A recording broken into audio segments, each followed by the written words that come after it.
They fined me $250,000 for building a dam on my own property. Imagine that. I spent years designing and constructing that dam to protect my land from flooding and to store water for the dry season. It wasn't hurting anyone, but the HOA claimed it violated community guidelines. When that letter showed up in my mailbox, demanding $250,000, I laughed at first.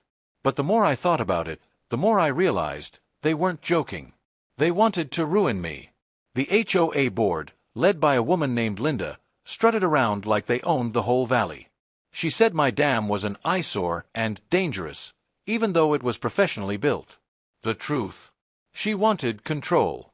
The HOA thought they could intimidate me into tearing it down, or worse, bankrupt me so they could seize my land.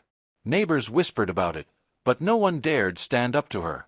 I tried reasoning. I showed them permits, safety checks, even proof that the dam improved property values by preventing seasonal floods. But they didn't care. To them, my independence was a threat. And that $250,000 fine.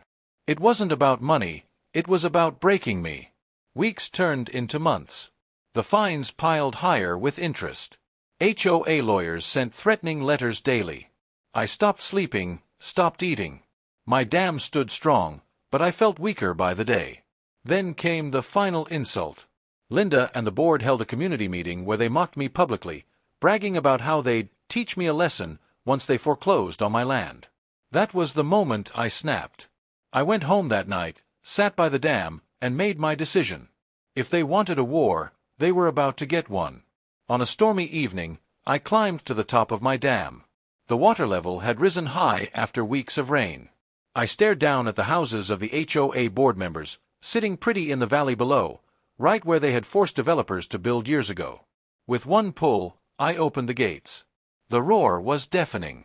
Water surged forward like a monster finally unleashed. Within minutes, yards became rivers. Driveways disappeared. And then, the homes of the very people who fined me were swallowed whole. Lights flickered and screams echoed as the water claimed everything. I stood there, soaked and shaking, not with fear, but with justice. When the sun rose, the neighborhood was unrecognizable. News crews swarmed in, helicopters circled overhead, and reporters called it the Great HOA Flood. Linda tried to spin the story, blaming me, but here's the twist: I wasn't breaking the law. The state inspected everything. My dam was built legally, with proper permits. The flooding wasn't sabotage. It was natural overflow caused by the HOA's own reckless development in the valley.